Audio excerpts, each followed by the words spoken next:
Hi, everyone. You're listening to Backstory Let's Hear It on WTBR-FM Pittsfield with Roberta McCulloch-Dews of the Mayor's Office in the city of Pittsfield.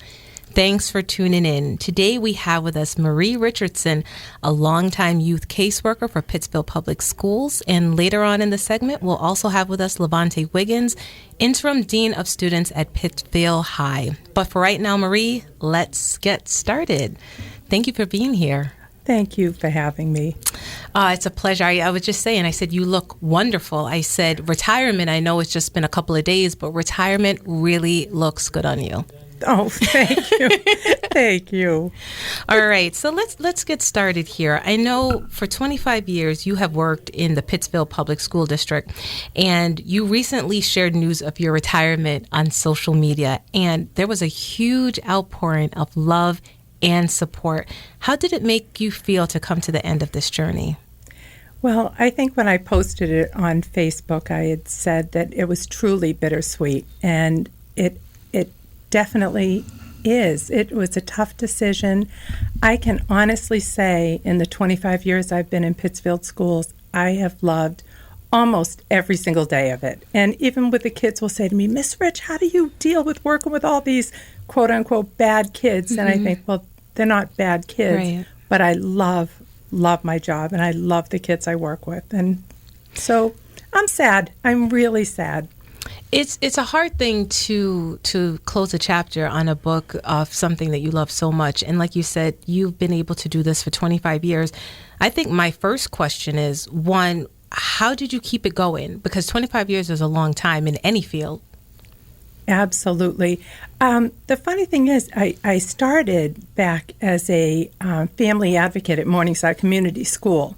And I was actually contracted in there through what's now known as 18 Degrees. It was Berkshire Center for Children and Families when I worked there. And my job was working with families, doing outreach, going into the homes, working with the kids. I absolutely loved that job. And unfortunately, due to budget cuts, that position was cut. And then I went to Conti and kind of did it in both schools. And I kind of believe you can't, if you're spread so thin, things aren't as strong as when you have the time to spend every day of the week in one school. But I always said my heart is, Morningside really had my heart. That was my start. And so going into the high schools, I was hired at Pittsfield High as the peer resource person. I did a lot of conflict resolution. That was my main role. But through kind of getting involved in the school, I kind of took on different SAD advisor. Mm-hmm. We had an after-school club, which the school adjustment counselor and I had 2 or 3 days a week. We had young men and women stay after school, and we'd go to the boys' club or the girls' club, and we'd play football and basketball, and then we'd sit down and we'd have some real conversations, about choices in life and future. And we laugh because nowadays to get kids to stay after school, it has to be some kind of motivation. Right. Like you get credit, you get paid. These kids, which were kids that didn't necessarily love school, and that was a funny thing, but they would stay after school 2 or 3 hours and we'd all hang out. And we would be a part of their group as well. So it was a great way to kind of build strong relationships with kids that maybe you wouldn't have the opportunity to do during a normal school day. Well, going back a little bit, because obviously it seems that you have been able to do so much throughout your career, but in terms of getting started in the field of education, what was that factor that said to you that I really want to get into education, I want to help kids, I want to help families? Well, actually starting as a family advocate and working with families and seeing their struggle trying to navigate the systems in a school.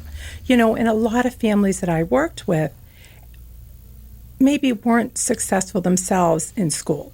So to come into team meetings with teachers and administrators and be an active part of the process was really overwhelming. Yeah. So just to kind of team up with the parents, and to go in as a support to them and to the kids, and to kind of help them with their voice. Mm-hmm. I had to sometimes learn to back up because I let so much get. I want to help so much that it's too much. Right. So That was the biggest thing, but that was my love. When I saw that and I saw the connections with the families and the kids and just that I was helping and making a difference, that was really the start. Excuse me, we've heard that sometimes that, especially in this kind of work, it's easy to bring it home with you, right? It's easy to just think about all the kids, everything that they're going through. How did you create that separation? Because I can only imagine that if you're doing this hard but meaningful work, there are things that stay with you. So how did you create that separation? I mean, you've been doing this for a long time, so you've had to build those things in. So how were you able to keep your presence of mind, still be stable, so that you could be a help to them? That's a good question. I tried when I left school at the end of the day to leave school there, and I'd like to believe that was true, but of course I think about the kids and kind of what they're going through, and some of them, absolutely what you said, Roberta, they are dealing with so much stuff. And because I was in the homes and because I had information that maybe teachers didn't have, when a kid came in and was really not himself, it was just, and I think I'm going totally off track because I'm not answering what you just asked me. But no, I think that's good because I want to get into all of that because I think that's why people love you so much, because you took the time and that you were meaningful, and they saw that. So all of your experiences actually will serve to help the next generation of youth caseworkers and support staff and all the individuals who are put in place to really help and nurture children. So please continue. I think that was it, like knowing what they're dealing with at home. And to be honest, I mean, families did have my phone number, students did have my phone number, and I never, ever felt like anyone ever took advantage of it. Even today, I'll get just a random text from a student from 10 years ago saying, hey, I just want to let you know I just got a great new job, or hey, I just want to let you know I'm going to be a dad or a mom, or or hey, I just want to let you know I just lost a baby. It's nice that even years later I'm still connected and I still hear from, and I call them my kids, and it's kind of been a joke, but the students will say that they're my kids, right. And they are. I mean, sometimes I think my biological children got a little resentful because I was always talking about my kids in school, know, and I think that's it. And I know I went off track, and I'm sorry. But that actually makes me think about another question. The experiences, excuse me, the experiences that you've had, what would you advise or share with up-and-coming educators to help them? Because the key here I'm hearing is authenticity. You're authentic, because to have someone call you who you've known for years, and they've been out of your life for years, and to call and to say, I have a baby or I got a new job, that means that the connection that was forged wasn't just because of the space at the time, but was because of the relationship. And I think educators today, there is a need that they see to create that bond with their students, because I'm sure they see the need. You saw the need. What would you say to educators today to help them forge this bond, or at least be on the pathway to help their students in this way? I think it's really tough, because I do think teachers are under so much pressure to meet the expectations of MCAS and testing, and they don't necessarily have the time to build connections like I was able to do. I mean, I was lucky in the old Chilconic. I had a very big office, and my office was a lunchroom for probably, 30 to 50 kids a day. I always joked with them and said I didn't have any friends in school, teachers, because I had lunch with the kids every day. But it was wonderful, and I feel like I got to be a part of a world that many adults do not get to be a part of, and to hear and listen to them and just be there when they're upset or when they're angry or feeling isolated. And I think that was it. I think they knew that unconditionally I cared about them, and they could tell me whatever. And believe me, it wasn't always sunshine and roses. Right. I mean, I dealt with kids who are really angry, and, sometimes you take it out on the people you care about. We all do. Right. But I never gave up. I'd always say, today's a new day. We're moving forward. And I think it's hard for teachers, but I think they need to try, and they really need to let kids know that they care, there's that expression, hurt people. And that goes for big people and little people too. And so I think if we, think about our students coming to school with so much, it's not just what you see, but many times what you don't see. And, thank goodness for people like you who have been instrumental in the lives of so many. I just want to read something for you right now, because your colleague, Shirley Edgerton, the district's cultural proficiency coach for Pittsfield Public Schools, has a great deal of respect and admiration for you. And I just want to share the following statement. Mrs. Marie Richardson, a.k.a. Miss Rich, was known for her unwavering commitment to students. She saw the whole child and invested in their lives. Educators and professionals don't always know what's going on at home with their students. Have they eaten? Are they homeless? Are they being bullied? Miss Rich often knew the answers to these questions, and she created a safe space where all students could thrive. She always showed up and showed that she cared. Her investments paid off. Just ask many of the students she inspired, mentored, and made a difference in their lives. How does that make you feel? That's so nice. And I love Shirley, and I've really enjoyed working with her. She has taught me a lot and made me sometimes think differently about things. And I always think sometimes the more you know, the more you don't know. Right. And I think we did the trainings in the district and working with teachers, and just through communication and just that moment, that light bulb moment when a teacher listens to something that we presented and it changes the way they think about something, I always say the cultural proficiency, it's a journey. None of us are ever going to reach the end of the journey because we're always learning. Right.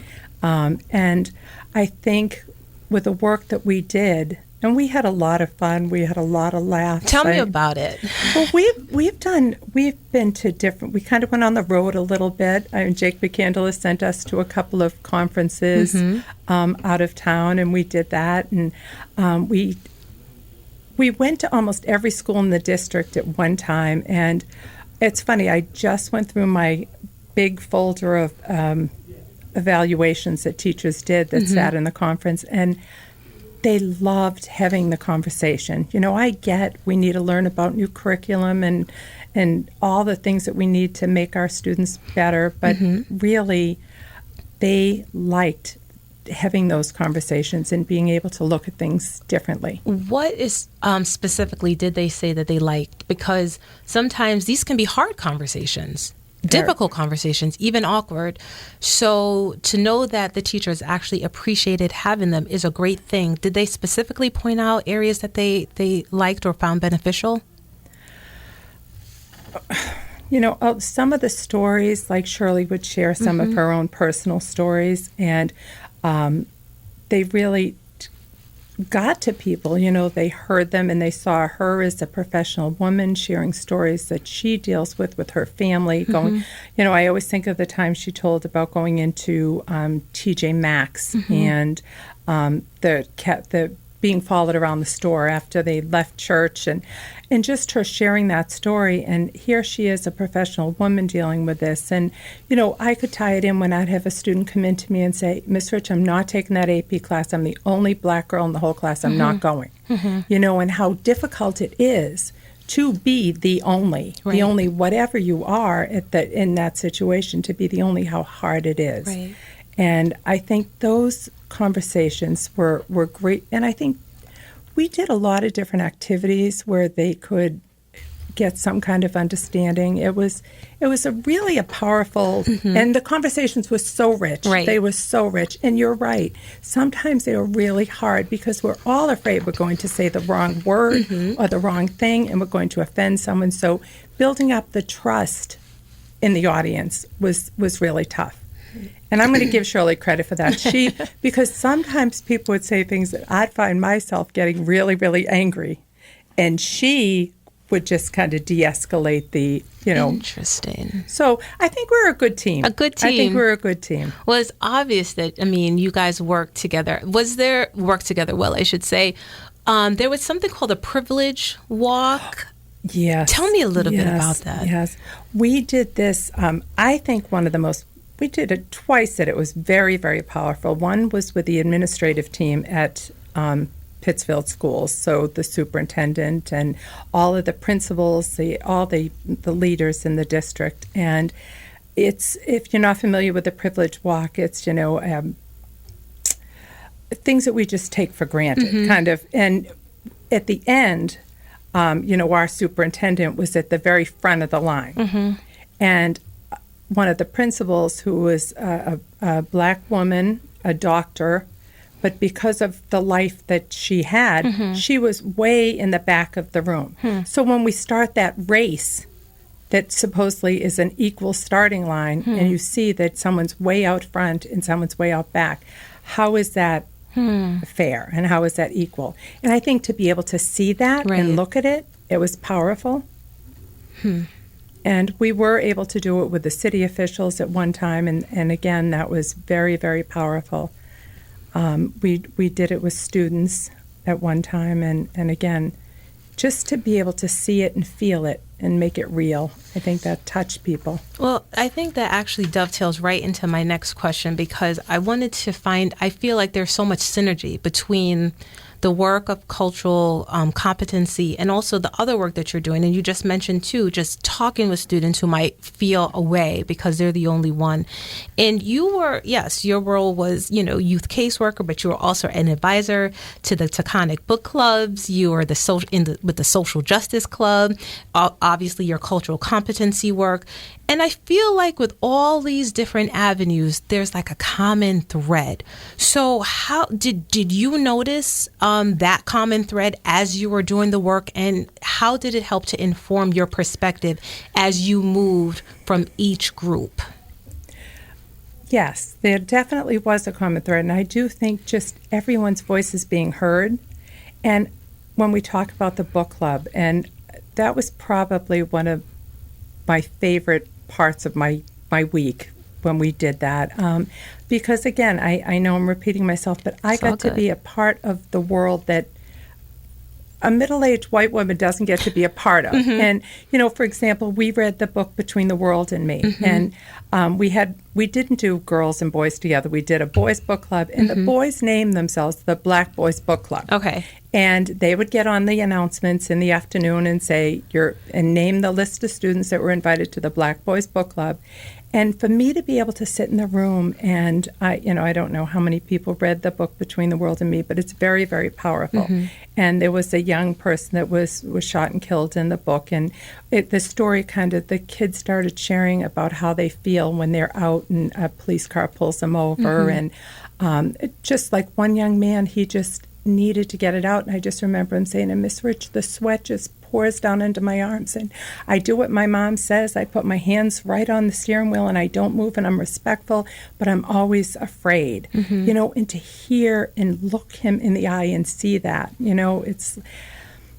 it was heartbreaking, but it was also powerful, and to share some of those stories with adults that maybe don't think that that's happening in our schools, you know. I was just going to ask, because it's a privileged position to be in those spaces and to be able to hear from these young people. Do you think that you were obviously able to have your perspective shaped and informed because you had such close access to them? Do you think from the information that you have learned over the years that maybe your counterparts, these are things that they don't have any awareness of? Based on what you heard firsthand? I think there are many people who don't. I think people are educating themselves more today, but starting, 15, 20 years ago, I don't think that people were aware of what it was like. Oh, everyone's getting the same education, everyone's in the class, but it's not true. I mean, if we all think how we feel if we're the only woman in a room, or it's hard, and we don't necessarily address that to make the kids feel more comfortable, So would you say that the shift that you're seeing today, more people are educating themselves on, and there are so many different terms out there right now, so many, and in the cultural proficiency world, there are the terms like anti-racist and different things like that. It seems like there's an awakening of education. Would you agree with that? I do. Okay. And I do believe that there's more of an effort to bring in more literature. Our librarian, and we have a new one now, and unfortunately due to COVID, I didn't get to work with her like I did Meredith Cochran, who was there for years, and she did the book club with me, and she was passionate in making sure that there were books available for all students that represented our entire population. And I'm happy to see that things are changing. It's not just the Dick and Jane books of, the elementary school from years past. That we're moving in the right direction. I think we still have a long way to go. Yeah, I think it's important to actually acknowledge that, because sometimes folks, if they are unaware of the things that are happening, if they're unaware that there are book clubs going on and that there are activities within the school that are specifically geared to create awakening and to create bridges of healing and things of that sort, sometimes it might be easy to say nothing's happening, or maybe it's not happening fast enough for some people. But we know that this work, especially when you're in it, it takes time. If you could, and I know you may have countless stories, and I know that the thing here is that the privacy issue of students. So I want you to just, if you could share anecdotally a story of a student who inspired you in a very deep way, and if you could just tell us a little bit about that. Wow. I have to say that's really hard, because so many of these kids have impacted who I am today, and have really made me look at the world differently. Am I so proud of some of the girls who are, went off to, girls and guys. Yeah. I'm just thinking of one student that I was so happy to see that she's heading off to a great school. I don't know. There's so many kids who've just done more than I could ever. I'm sorry. It's okay. I think that question, for someone who has worked in the school district for 25 years, that question actually is probably like you're thinking to yourself, how can I choose? Yeah. Because there are so many names. And like I said, I actually was able to look at your social media, and I saw you had so many students, former students, weighing in, and it was obvious just how much you mean to them. And so I could only assume that they mean as much to you, and whatever stories and experiences that you guys have had, you take that with you, and it becomes a part of you. I think, in terms of your next steps ahead, do you envision yourself still working with the school in a way that you're able to maybe support the next generation of educators? Will you find a place where you can share your knowledge and share your expertise, because you have a lot to offer?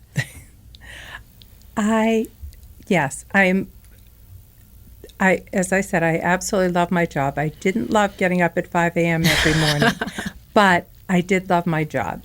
And I love being around young people. I think it keeps you young, it keeps you fresh. Yeah. I mean, I hope to find something part-time. That's my dream, is if I could find something either working with young people or working with school personnel. Actually, I really like working with young people. And I don't want to say I don't like working with adults, but that's really where my passion is.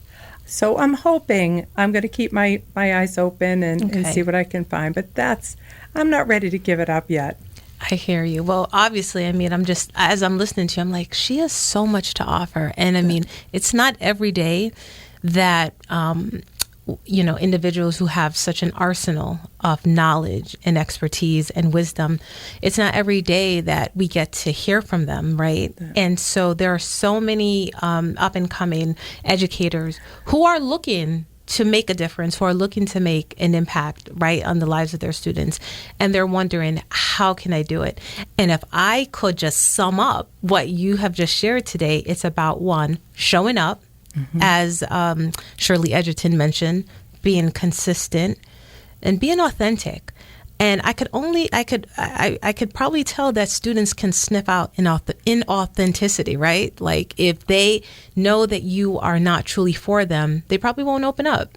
Mm-hmm. So you had to bring your real and whole self to work every day. And they saw that. Mm-hmm. No, I hope so. Yeah. I tried. I think you did more than try. You did it. Oh, thank you. You did it. Thank you. You did it. It was, honestly, it was a job, but it was a wonderful, wonderful job. One of the things that, I know you're so humble, but you were honored in 2019, weren't you? You were honored with the Unsung Heroine Award. And I believe you were nominated by Representative Trisha Farley Bouvier, right? Mm-hmm. And she, this was through the Massachusetts Commission on the Status of Women. Mm-hmm. And so you were honored for that work. How did that make you feel when you got that award? It was humbling. Mm-hmm. If you love what you do, you don't. I don't want to say I'm not worthy. It was quite a compliment. I was flattered. Mm-hmm. It was pretty. It was amazing. Mm-hmm. It was pretty amazing to be recognized because you just do what you do every day, right? And you love what you do, and to have someone else see that is powerful. All right. Well, following up on that, just thinking about that power, how have your students inspired you? They absolutely have inspired me. When I see their determination and perseverance and,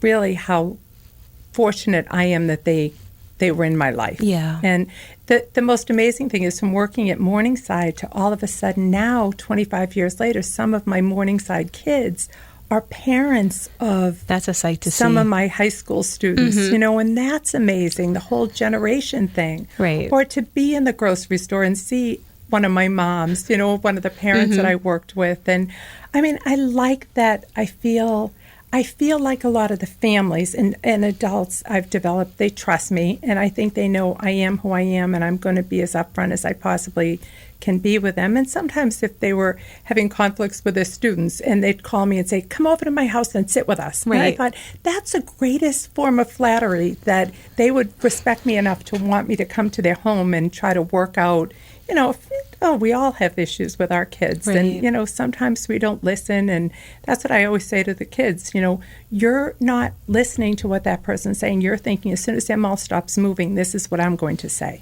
So it's just kind of teaching them listening skills. And I don't know, like those are the things when I talk about that meant so much in my career. Or I'd go to a home and a mother who barely had anything in her kitchen made me lunch, because she knew I was coming over. It's like those are the things. Or sitting with a mom who lost her child because, they were killed in the community. I mean, those are the things that I was trusted and allowed into people's lives. Right. Like, I'm truly blessed, and I know it sounds corny, but I really think I've been so blessed in the work that I've done and the people I've met. Well, it seems to me that you're not done. I hope not. I don't think you're done. Not. Well, what does the next chapter look like for Marie Richardson? I don't know. I don't know, because when I started at Morningside, I thought this is the best job anyone's ever had. Okay. Then I went on to the high schools, and I thought, this is the best job. And I remember when I left Pittsfield High, and Jake Eberwine was the superintendent then, and he said, Marie, due to funding, we can't keep you here. you need to go to Taconic. And I'm thinking, I'll never like Taconic like I like Pittsfield High. Yeah. And then I love that. So every single thing I've done, it's almost been better than the next, you know? So in other words, the best is yet to come. That's perfectly well said, yes. All right. Well, Marie, thank you for joining us today. I have truly enjoyed this conversation. I've learned so much, and you have inspired me because you reinforce the idea that it really is about showing up and being who you are if you really want to make a difference. So thank you so much. And I'm sure our listeners enjoy hearing all the wisdom that you had to offer today. I hope it inspires them to be the best that they can be as well. So thank you. Thank you so much. Whoa, like, what exactly is happening here? 89.7 WTBR-FM Pittsfield. Hi, it's Jen Glockner. I'm the Director of the Office of Cultural Development for the wonderful city of Pittsfield, and I also host the Cultural Pittsfield radio show on WTBR. It airs every Friday at 8:30 in the morning. Stay tuned to learn all about the arts and culture scene for the city of Pittsfield and beyond. We hope you listen in every Friday at 8:30 on 89.7 FM WTBR. Bring us with you wherever you go. WTBR-FM.com. Is your little one safe inside your vehicle? Is the child seat installed properly? Is it the correct seat for your child? Hi, this is Sergeant Mark Madeline with the Pittsfield Police Department, reminding you to please keep your children safe. Follow the safety seat manufacturer's recommendations for height and weight, and check NHTSA's website or our Facebook page for recommendations. If you have a question or would like your seat installation checked, please contact our department at 413-448-9700, extension 575. Our officers are certified safety seat installers. Thank you. This message is brought to you by the Pittsfield Police Department in cooperation with WTBR-FM. here? Look at him, he's heading for that small moon. That's no moon. It's a station. I think you're right. Good afternoon. You're listening to Backstory. Let's hear it on 89.7 WTBR with Roberta McCulloch-Dews of the Mayor's Office in the city of Pittsfield. Thanks for tuning in. So this morning we started our conversation off with Marie Richardson, and now I'd like to welcome Lavante Wiggins, Interim Dean of Students for PHS. I should also mention that Dean Wiggins plays in the semi-pro football league, Southern Vermont Storm. So he is a very busy man. So thank you, Lavante, for being here today. Thank you so much. Thank you for having me. All right. So I'm going to set the stage a little bit. So you attended St. Joe's, and then after graduation, you did a post-grad year at Berkshire School. You then went on to attend college at Endicott, and then where you played football, and you earned your degree in athletic science. Then you earned your master's degree in athletic administration from Castleton, right? Correct. And hometown is Springfield, but you grew up in Pittsfield. Correct. All right. So do you consider yourself a Pittsfield young man or a Springfield young man, or both? I would say both. Okay. All right. So good. So we have the stage. Everyone knows who you are. They know your credentials. They know your activities, that in your spare time, you're also on the field. So you're very, very busy. But I want to go right now to something that obviously is a point of pride for you, and that's your appointment as Interim Dean of Students. And I believe that occurred this past April. And when you announced that, you heard from so many folks who were offering well wishes and congratulations. And I just want to read a comment that one of your former teachers, Sarah Langman Summer, posted on your page, your Facebook page. And she said, in part, when a former student becomes a dean of students at your old high school, seriously brought tears to my eyes. So proud of you, Lavante Wiggins, and am so glad I was a small part of your story. Cannot wait to hear how many lives you have an impact on in this new role. You can use all you've been through to really make a difference. This is certainly a full circle moment. And so as someone who grew up in Pittsfield, how does it feel to be in this leadership role? Honestly, it feels amazing. I feel like a better word would be like inspirational, inspiring. It's just a great, opportunity for in a role for me to be in, not only to continue being around the students that are at PHS, but just continuously finding different ways to get involved in the community and interacting with a bunch of students in the community to help make a difference in their lives. All right. I'm hearing words like inspiration and making a difference. And I think that's a perfect segue for my next question, because one of the things is that we know that there are situations in life that shape us all, right? And oftentimes it's the most challenging and difficult situations that take our growth to the next level. You've reflected publicly and shared your thoughts about your past. Do you care to share how those challenges have impacted you? Yeah.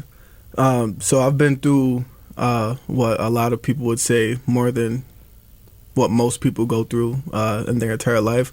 And a lot of that happened when I was young. So just, finding ways to get through those type of adversities, honestly, like strengthen my character and help me become like the person I am, the leader that I strive to be, and just continuously like putting myself in situations to where I can not only better myself, but find different ways to better those who I surround myself around. And that definitely has, put me in the position that I'm in currently. Sometimes along that journey, there are individuals or things that inspire us to help us along. Do you have any individuals that you'd like to mention that you have found to inspiring in your life? Most definitely. Right now, I would say a big inspiration, or one of my first of many inspirations, was Dan Joslin, who now is working over at the Boys and Girls Club. He is a very, very close friend of mine, and I don't want to get into much of what he had to like go through and get through, and like just all those different things that he had to overcome, and how he is now viewing, his job and the different things that he's doing to bring awareness and positivity to everybody in the community. But my biggest inspiration would be my younger brother.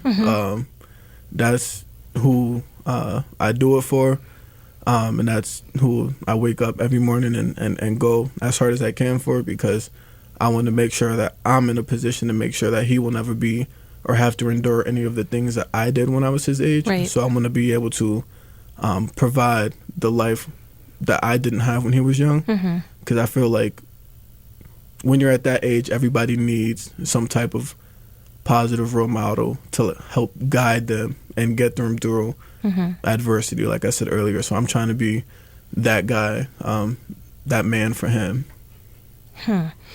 That's very profound. And just thinking about the fact that you have your younger brother as your source of inspiration, when you think about like just life on a daily basis, does that like literally on a basic level like inform the choices you make and where you go, what you say, who you hang around?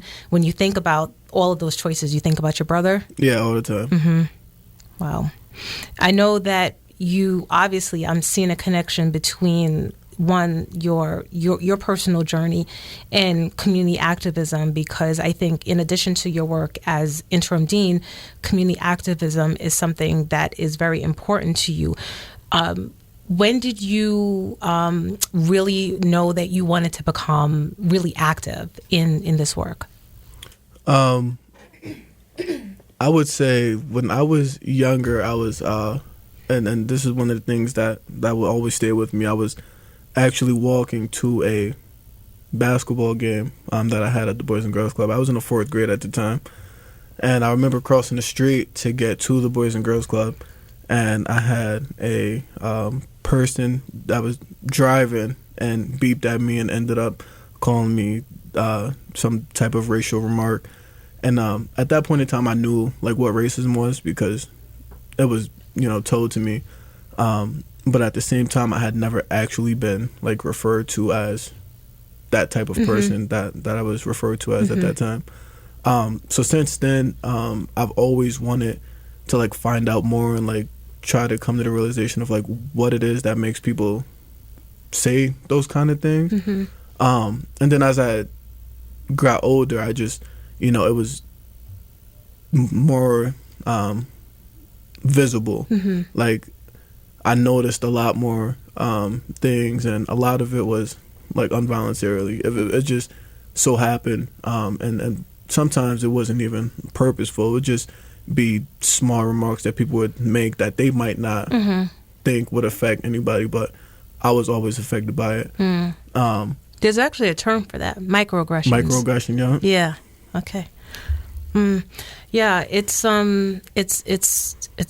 one of those things where, as a kid, I can't imagine having to process that, because there's a difference. If you're an adult, you already have sort of a reservoir of knowledge to bounce things off on. But when you're a kid, you really don't understand why you're being called a name. You don't understand why you're being excluded. You don't understand why someone would simply just not like you for you. And so that's hard to process as a kid. So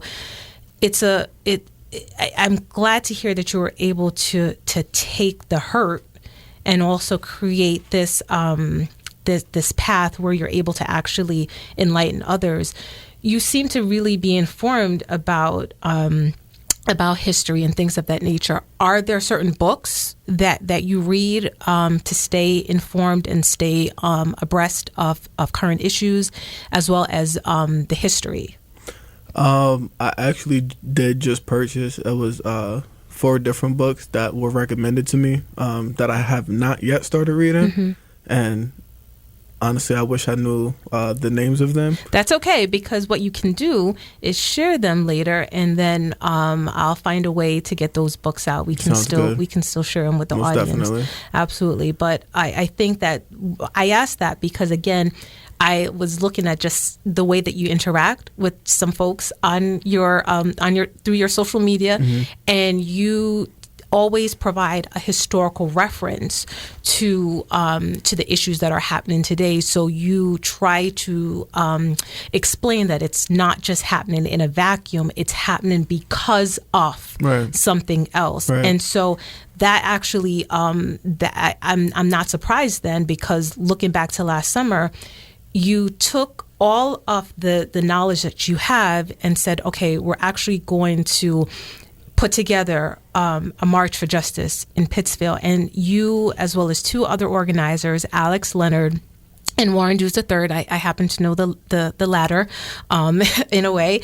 You guys put together this March for Justice, and it was well attended by a good cross-section of people in our community. And at the time, we know it was a very charged moment for our country. Protests and rallies were happening across the nation. I guess the basic question is, with all that you know and everything, why did you want to have it here? First of all, shout out to both Alex and Dews. Doing that and working with them for that was honestly one of, I would consider one of my greatest accomplishments.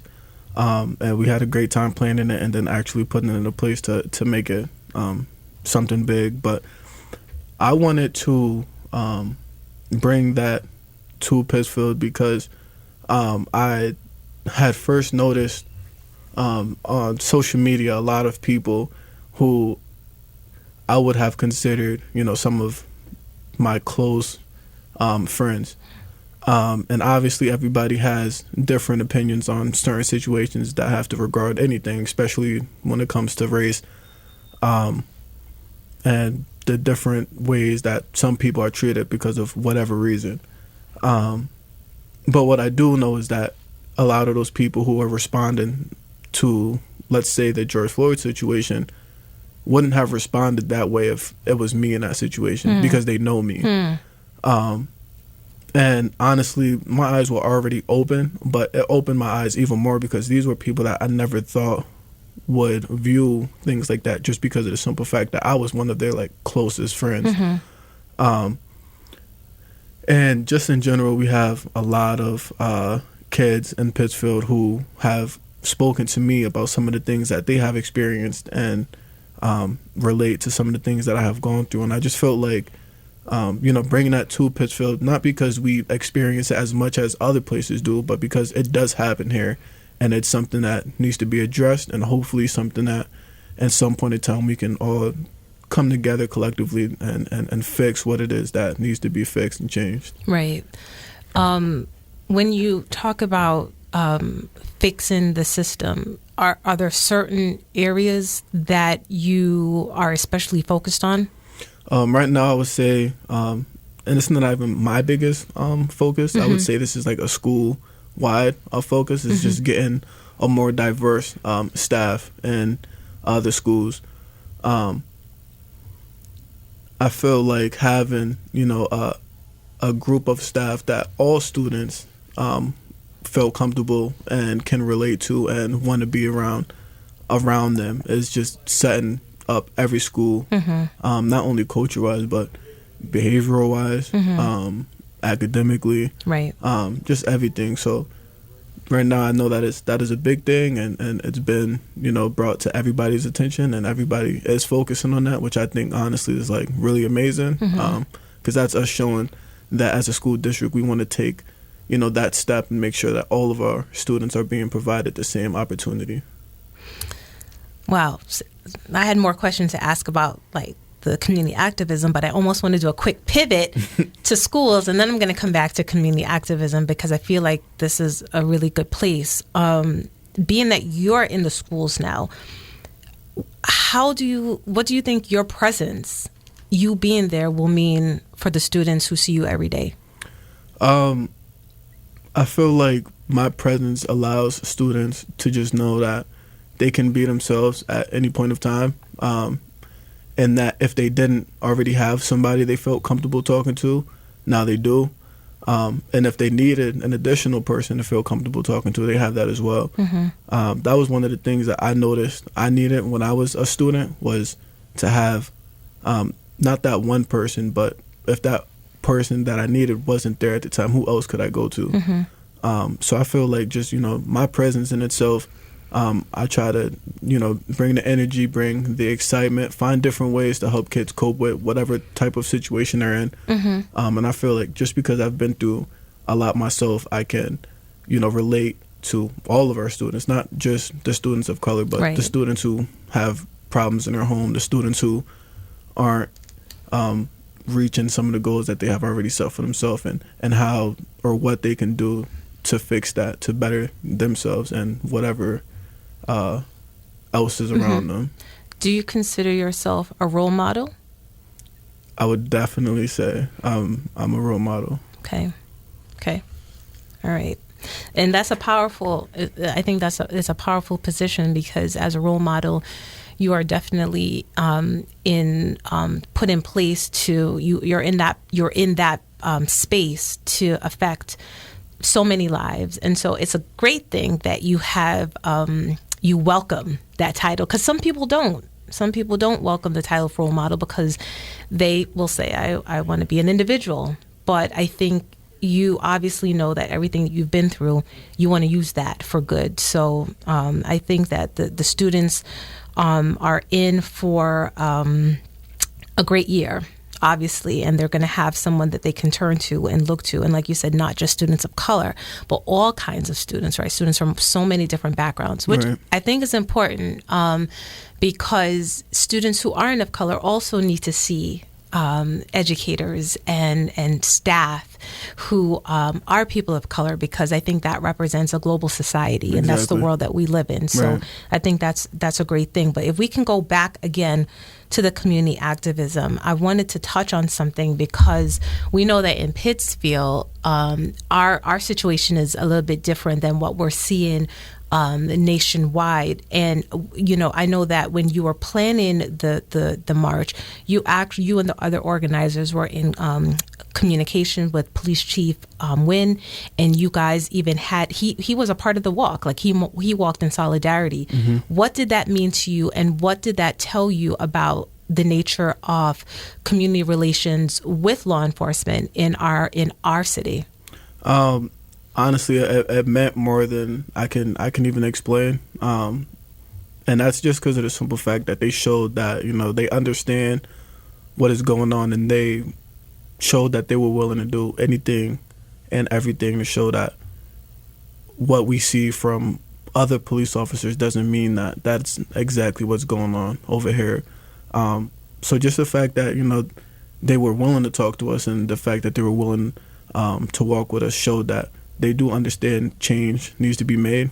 They accept that, and they're willing to do whatever they have to fix any type of problems that need to be fixed or address anything that needs to be addressed. Right. And what would you say in terms of just some of the things, the concerns or the things that need to be fixed? Are there specific areas or general areas that you would want people to know about in the community, that's on the hearts and minds of folks in the community who are talking about it but may not have a platform? That is a great question. There's a lot that I feel needs to be addressed and needs to be fixed. For instance, just finding, different ways to get our students of color or our minority students, the percentage rate of them going to college from high school. I feel like that's a big thing in itself. And even if they don't go to college, setting them up to where they're doing some type of, electrical or engine or anything across those lines, that's once again just putting them in a position to be on some type of successful level once they graduate from school.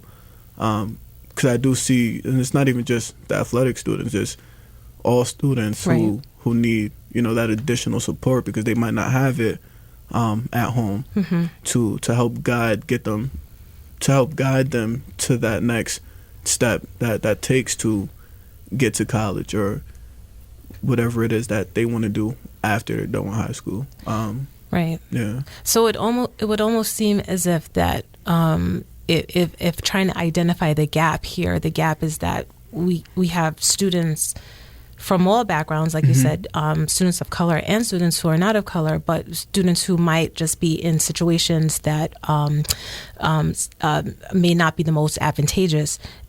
They need support. Right. They need support. So in terms of just any of the community-based initiatives that are happening right now, are you a part of any other initiatives that you want to talk about, or are there other things that you want people to know about that they can support to help young people?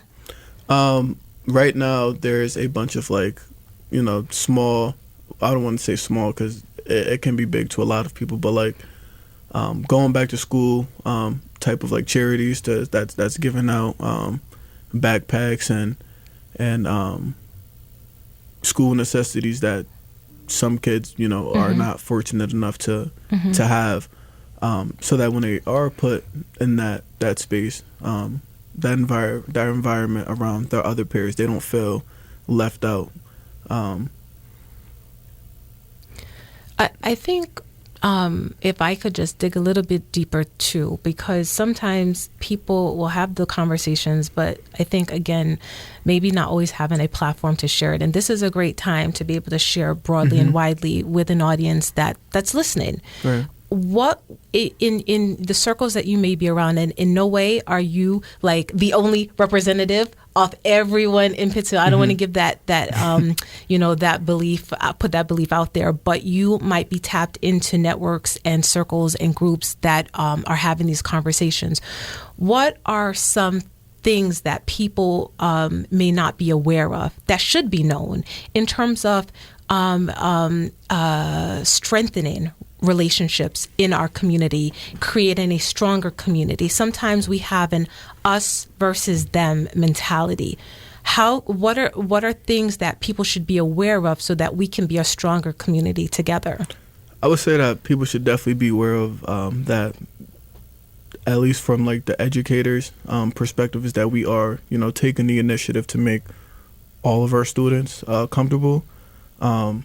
Equity is a big thing that we are talking about, not only at the high school level, but at all of the schools, middle school, elementary school. We do understand that equity is a big thing, and we are all doing everything that we can to try to better every single one of our students and the parents that are sending their students to us, that because they trust us and want us to help not only educate their kids, but make their kids feel safe and as comfortable as they can. Right. Well, that's actually a good connection to my next question, because we're entering a new school year, and I know everyone always puts out a plan, and we have our own individual plans of what we want our year to look like. So when you think about this school year, what are some of the things that you have maybe jotted down to say, well, this is what I want to make sure that X, Y, and Z happens, or I want to maximize my contributions in this area? Are there certain things that are on the top of your agenda to see this year? Yeah, I actually had a conversation with Henry Duval, Maggie, and Allie Shepard. I want to do some type of like open mic for the community, not even just for the students, just so we can hear what everybody has to say, whether it's some type of like poetic thing, or just speaking on something that you've experienced, or anything that you want to talk about, and just open it like to the community. So it's everybody coming together for some type of like positive outbringing to help not only bring awareness to what it is that needs to be talked about, but just finding different ways for everybody to get along and come to, I don't want to say understanding, because even then we might not all have the same opinions, but just listening to each other and hearing what everybody has to say. Now, would this be just for students, and would it be like a talk, like a conversation session? Like, how do you envision the format? I have not yet figured that out, but I would definitely like it to be maybe start off with just students from all schools, and then hopefully expand it to staff and just people in the community overall. So because everybody's voice matters. So just being able to hear what any and everybody has to say, I feel like is a good thing. Okay. Well, yeah, absolutely. I think one of the greatest needs that people have is to be seen and to be heard. And anytime we can have a platform for folks to be able to share their thoughts, especially young people, especially so that they know that they're being listened to, and their thoughts are being taken into consideration in a very real way. I want to pivot a little bit, because you do play football. Right. And we, as the mom of two kids who play football right now, one on the college level and one on the high school level, I know that the lessons of being a part of a team can also carry over into their student life. So tell me a little bit of the connection between you playing semi-pro football and you as an educator, and do you see any kind of bridge between both worlds? I do, actually. There's a lot of bridges. So I played on the Southern Vermont Storm, and I found myself surrounded by so many great individuals who are from Vermont, which I'll be honest about, when speaking about Vermont prior to being on that team and surrounding myself by those people, I didn't perceive or get or know what I was getting myself involved in. Right. So just being able to be around a bunch of great individuals, and finding out what they like to do, and being able to share some of the same experiences that we've all gone through, it's just eye-opening, because a lot of people would say we're two totally completely different people. Yeah, I was about to just follow up on that, because Vermont. It's Vermont. Yeah. Right. So, obviously there might be some thoughts of like, okay, what will this be like? But once you got on the team, you realize that while we may have our differences, we also have shared similarities. Exactly.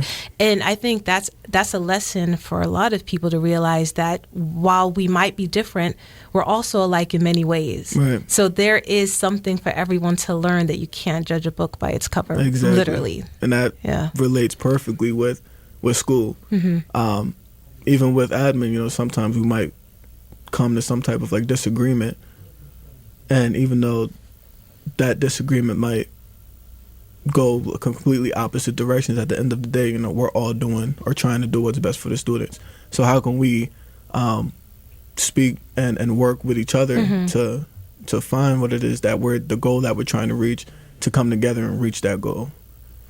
Well said. Right. Well said. Lastly, when students think of Dean Wiggins, what should come to mind? And do they call you Dean Wiggins? I don't know. Yeah, Mr. Wiggins. Mr. Wiggins. Okay. All right.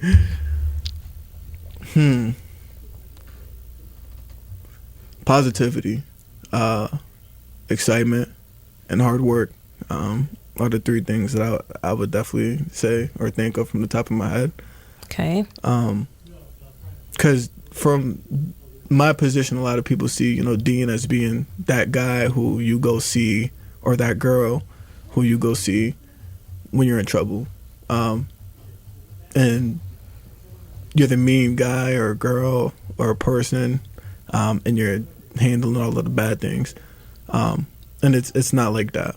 And the way I fit my position is I make it so that if you find yourself in a situation to where you might get in trouble, what can I do to prevent that situation from getting worse? Right. Or what can I do to make sure that situation doesn't occur again?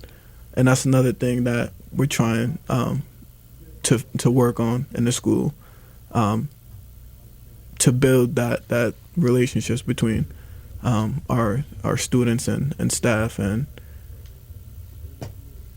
yeah.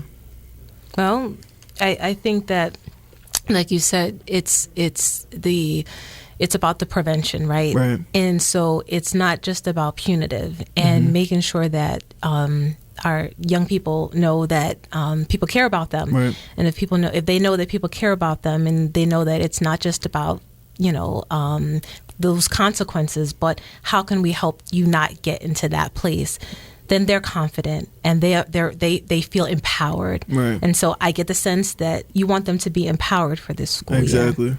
All right. Well, Lavante, I want to thank you for this conversation. I think that the students are in good hands. And so I just thank you so much.